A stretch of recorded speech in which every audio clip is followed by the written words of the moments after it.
Hello. Hello, Indira ടിവിയുടെ ആളല്ലേ? അതെ, നിങ്ങളാരാ സംസാരിക്കുന്നത്? ഞാൻ നോർത്ത് സ്റ്റേഷനിൽ നിന്നാണ് വിളിക്കുന്നത്.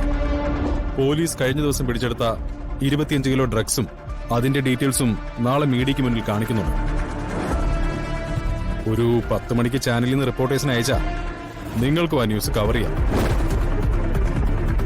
സ്റ്റേഷനിലേക്കാണോ ഞാൻ വരേണ്ടത്? അല്ല, സ്റ്റേഷന്റെ അടുത്തൊരു ഗോഡൌൺ ഉണ്ടല്ലോ, അവിടെ വന്നാണ്. ഡ്രഗ്സ് അവിടെയാ സൂക്ഷിച്ചിരിക്കുന്നത്. സ്റ്റേഷനിൽ വയ്ക്കുന്നത് റിസ്കാ. കോടികൾ വില വരുന്ന സാധനമല്ലേ, അതും മേനോൻ എന്ന കൊടും ക്രിമിനലിന്റെ ആളുകളുടെ കയ്യിൽ നിന്നാ അത് പിടിച്ചെടുത്തത്. നിങ്ങളുടെ റിപ്പോർട്ടേഴ്സ് കൃത്യസമയത്ത് തന്നെ വരുമല്ലോ?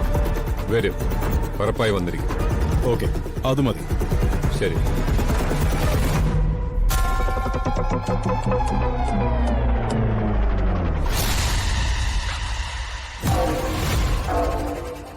അവൻ ഈ ചൂണ്ടിൽ കൊത്തിയ ഇന്ന് തന്നെ ഡ്രഗ്സ് എടുക്കാൻ അവൻ പോവും.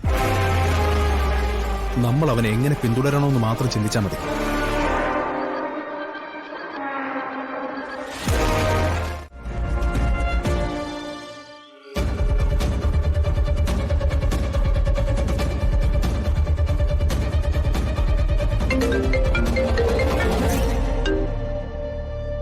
ഹലോ, അവൻ കേറിയോ? കേറി. അവന്റെ മൂവ്മെന്റ്സ് മിസ്സാവരുത്. ഇല്ല. ഞങ്ങൾ അടുത്ത് തന്നെ ഉണ്ട്. അവൻ പോകുമ്പോ പറഞ്ഞാ മതി. ഓക്കെ. ഓക്കെ കിരൺ, വാ, നമുക്ക് അങ്ങോട്ട് മാറിയിക്കാം.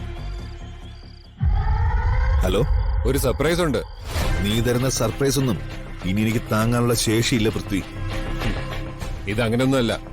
ഇത് സംഭവം എന്തെന്ന് അറിയുമ്പോ you will be very happy. Okay, എന്താന്ന് പറ.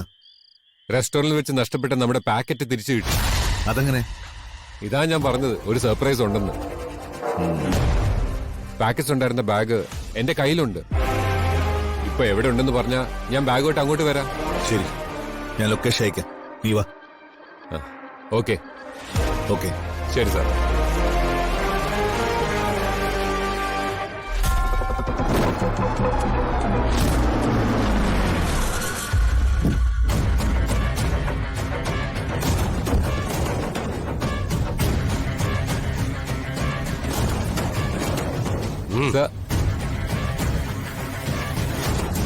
ഞാൻ പറഞ്ഞില്ലേ, നമ്മുടെ ബാഗ് കിട്ടി. കൊള്ളാം. നീ മിടുക്കന. ആദ്യമായി നീ ഒരു നല്ല കാര്യം ചെയ്തിരിക്കുന്നു. അല്ല, നിനക്കിത് എവിടെ നിന്ന് കിട്ടി? ഞാൻ ഗോഡൌണിൽ കയറി എടുത്തു. ഇതെവിടെ ഉണ്ടെന്ന് ആരാ പറഞ്ഞത്? സ്റ്റേഷനിൽ നിന്ന് ചാനലിൽ വിളിച്ച് നാളെ ഇത് പിടിച്ച കാര്യം റിലീസ് ചെയ്യുന്ന പ്രസ് കോൺഫറൻസ് ഉണ്ടെന്ന് പറഞ്ഞു. സ്റ്റേഷനിൽ നിന്ന് പോലീസ് വിളിച്ച് പറഞ്ഞു? അതെ. നീ ഒരു മണ്ടനാണോടാ? It's a trap man. Damn trap. വേഗം രക്ഷപ്പെട്ടോ, ഇല്ലെങ്കിൽ എല്ലാത്തിനും പൊക്കും.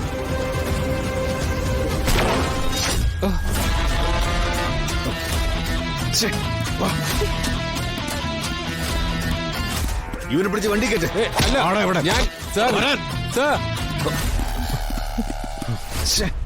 കിരൺ, വാ, നമുക്ക് ആ വഴി പോവാം.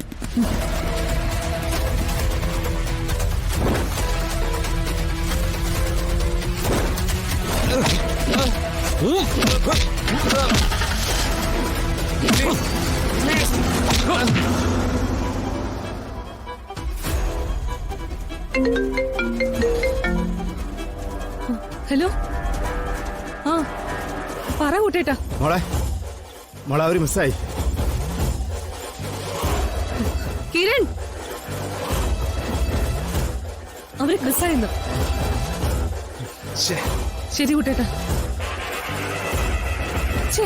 ഇപ്രാവശ്യം അവര് നമ്മുടെ കയ്യിൽ നിന്ന് മിസ്സായി. വാ. ഞാൻ പോയതല്ല. പിന്നെ അവര് കുറെ ഡ്രഗ്സ് പിടിച്ചതിന്റെ ന്യൂസ് കവർ ചെയ്യാൻ നാളെ ചെല്ലണമെന്ന് അറിയിച്ചു. അയ്യോ, ഡ്രഗ്സാ?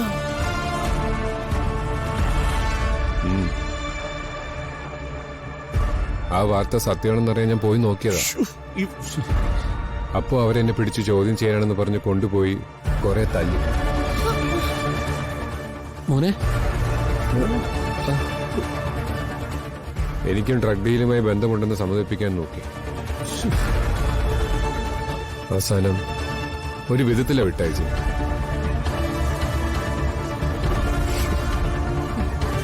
അത്രയ്ക്കായോ അവര്? അവരാരെയാ കൈവച്ചേന്ന് അവർക്ക് മനസ്സിലായിട്ടില്ല.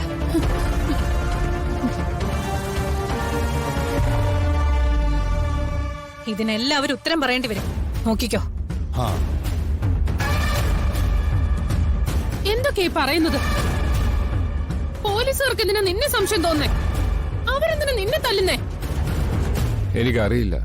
ചാനലിനോടും ചേച്ചിയോടും ഉള്ള ദേഷ്യവും വൈരാഗ്യവും അവരെന്നോട് തീർത്തുന്നാ തോന്നുന്നു. എന്തൊക്കെയാണോ നടക്കുന്നത്? ചെറിയമ്മ വിഷമിക്കാതെ, ഇതൊക്കെ ഞാൻ നോക്കിക്കോളാം. ആദ്യം പൃഥ്വിയെ കൂട്ടിക്കൊണ്ട് അകത്തേക്ക് പോയി അവന് കുടിക്കാൻ എന്തെങ്കിലും കൊടുക്ക. ചേച്ചി വാ മോനെ. വാ നടക്ക്. പതുക്കെ തട്ടരുത്.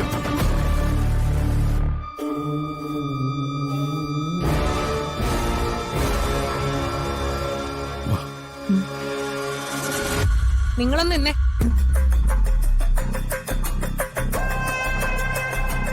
നിങ്ങൾ എവിടെയായിരുന്നു? ഞങ്ങൾ ഇവിടെ തന്നെ ഉണ്ടായിരുന്നു. ഇല്ല, നിങ്ങൾ ഇവിടെ എവിടെയില്ലായിരുന്നു. ഞാനും നിങ്ങളുടെ റൂമിൽ വന്ന് നോക്കിയതാ.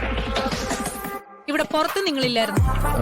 അത് ഞങ്ങള് വേണ്ട, എനിക്ക് നിങ്ങളുടെ മറുപടി ഒന്നും കേൾക്കണ്ട. നിങ്ങൾ എവിടെ പോയെന്നോ എന്ത് ചെയ്തെന്നോ അതൊന്നും എനിക്കറിയേണ്ട ആവശ്യമില്ല.